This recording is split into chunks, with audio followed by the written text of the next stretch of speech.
Բարև ձեզ, ես հենց սկզբից ուզում եմ ձեզնից ներողություն խնդրեմ իմ հայրենի համար, ես հայրենադարձ եմ ու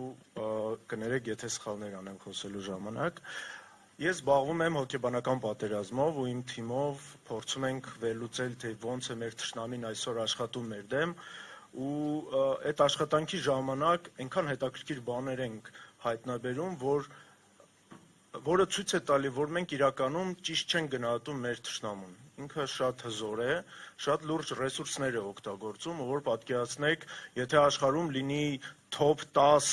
PR կազմակերպություն, այդ 10-ից 5-ը աշխատում է այսօր Ադրբեջանում Հայաստանի դեմ, իրենք շատ լուրջ են մոտենում հոգեբանական եւ ինֆորմացիոն պատերազմին ու շատ լավ են հասկանում, որ մենք ինչքան հզոր ենք, որ մենք ուժ ենք։ Ու ցավոք այսօր մենք այնպիսի իրավիճակում ենք, որ ամբողջ աշխարհը հասկանում է, որ Հայաստանը դա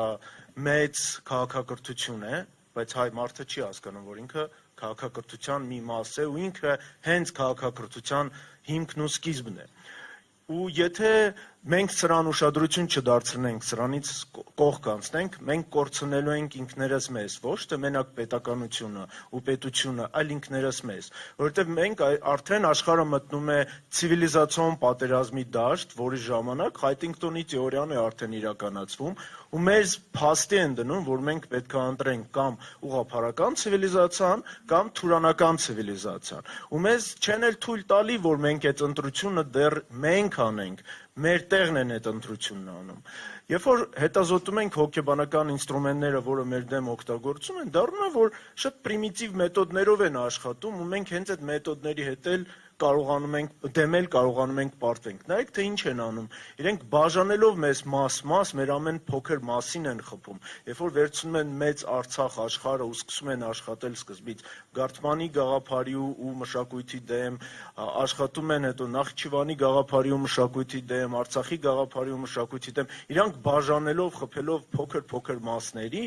մեզ հաղթահարում են, որովհետև ես այսօր նստած արդեն հասկացա, որ ես այնքան բան չգիտեմ մեր մասին, մենք մեր մասին չգիտենք, դրա համար ցավալի մենք էլ չենք ընդունում, որ մենք հենց այդ գաղափարախոսությունն ենք, որ մենք ցիվիլիզացիա ենք։ Այսօր մեր դեմ օգտագործում են տարբեր տեխնոլոգիաներ, դրանք նարատիվային պատերազմի տեխնոլոգիաներն են, մանիպուլյացիոն պատերազմի տեխնոլոգիաներն են,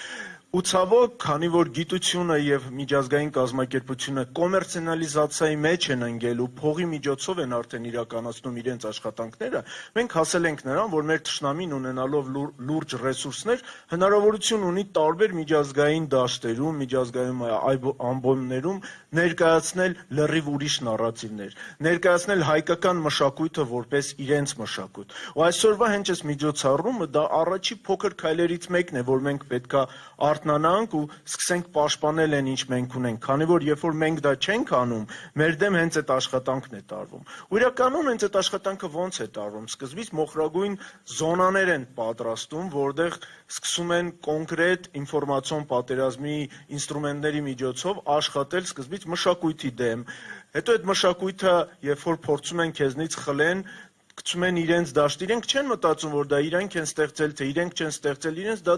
դեռ չի հետաքրքրում, իրենց համար շատ կարևոր է, որ մեզնից խլեն։ Սա արդեն կոչվում է մենտալ պատերազմ։ Մենտալ պատերազմի ժամանակ, երբ որ դու քո թշնամու մշակույթը վերցնում ես, մեկ առ մեկ իրանից հանում ես, ինքը մերկանում է, երբ որ ինքը մերկանում է, ինքը արդեն պաշտպանելու բան չունի, ինչը պետքա զինվորը պաշտպանի, ինչը պետքա այդ քո թշնամին պաշտպանի։ Ու դրա համար, երբ որ իրենք ստեղծում էին իրենց առաջի հանրապետությունը, գանձակն էր դարել իրենց մայրաքաղաքը, որտեղ իրենք գիտեին գանձանկի կարևորությունը, մշակութային կարևորությունը, որտեղ իրենք գիտեն, թե Գարթմանը ինչքան կարևոր կամուրջ է եղել հայկական աշխարհների, մեկ էլ հյուսիսի հետ։ Իրենք գիտեն, թե Գարթմանը ինչքան լուրջ աշխատանք է տանելուց եղել ներկայացնել հայոց աշխարհը հյուսիսային Կովկասում։ Իրենք հասկանում էին դա, որովհետև մեր թշնամին շատ լուրջ է աշխատում մեր դեմ, մեր թշնամին հետազոտում է։ Դուք գիտեք, 30 տարվա մեջ Թուրքիայում ինչքան մագիստրական, մեկ էլ PhD գիտական թեզեր է պաշտպանվել։ 900 գիտական թեզ է պաշտպանվել հայկական մշակույթի մասին։ Իսկ Հայաստանում ինչքան թեզեր են պաշտպանվել թուրքական կամ ադրբեջանական մշակույթի մասին։ Ոչ մի։ Զերո, մենք չենք աշխատում մեր թշնամու դեմ, ցավոք մենք դաժե մեր հետ չենք աշխատում, մենք ինքներս չենք հասկանում, թե մենք ովքեր ենք, որ ինչը բերել է նրան, որ առաջինը պետքա հային բացատրես, որ ինքը ցիվիլիզացիա է։ Մենք արդեն հասել ենք նրան, որ առաջինը դու հայ մարդուն պետքա բացատրես, որովհետև հայ մարդը այսօր հոգեբանական ճնշման մեջ է, ու ինքը չի ուզում լսի, որ ինքը ցիվիլիզացիա է, ինքը վախում է դա լսի, որ իր անցյալներն եղել են մեծ, հզոր, հսկայական մարդիկ, որովհետև երբ որ ինքը դա լսում է, ինքը այսօր նեղվում է, զգում է, որ ինքը ոչինչ է համեմատած նրանց, ու այդ ոչնչությունը իրեն ճնշում է, ու հեշտ է դառնում հրաժարվել անցյալներից, քան ընդունել անցյալների հզորություն ու սրանով առաջ գնալ։ Սա շատ ցավալի փաստ է, բայց սա նրանից չի, որ մեր ազգը վատն է կամ մեր հասարակությունը դժվար իրավիճակում է, սա նրանից է, որ մեր դեմ աշխատանք է տարվում, սա նրանից է, որ ստրատեգիական կազմակերպություններ կան, որոնք այսօր Ադրբեջանում, Թուրքիայում պատրաստում են մեր դեմ հոգեբանական ստրատեգիական ծրագիրներ։ Դուք գիտեք, Հայաստանում կա 20,000 ՀԿ, որից մեծնամասնությունը զբաղվում է հետազոտություններով, ու հենց այդ ինֆորմացիան դուրս է գալի Հայաստանից, ու հենց այդ ինֆորմացիայի հիման վրա պատրաստվում են մեր դեմ հոգեբանական եւ ինֆորմացիոն պատերազմները։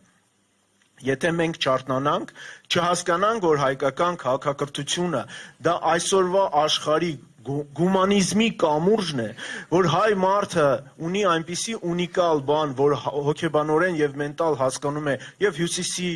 քաղաքակրթության գաղափարը եւ հարավի եւ արևելքի եւ արևմուտքի։ Մենակ մենք ենք այսօր, որ կարող ենք հասկանալ եւ պարսիկին, եւ ռուսին, եւ Ֆրանսիայի ապրող ժողովրդին եւ արաբներին։ Մենակ մեր մենտալիտետի մեջ է սա։ Ու եթե մենք մեր դեմ գլոբալ խնդիր չդնենք, ու այսպիսի միջոցառումների միջոցով չբարձրացնենք մեր մշակույթի կարևորությունը։ Եթե մենք չդառնանք ավտախտոն ազգերի արևմտյան լեռնաշխարհի հայկական լեռնաշխարհի ավտախտոն ազգերի ներկայացուցիչը միջազգային կազմակերպությունների ու աշխարհում, մենք մեզ ենք կորցնելու։ Ու քանի որ այդ հնարավորությունը հիմա տալիս է մեզ աշխարհը, պետք է օգտագործենք։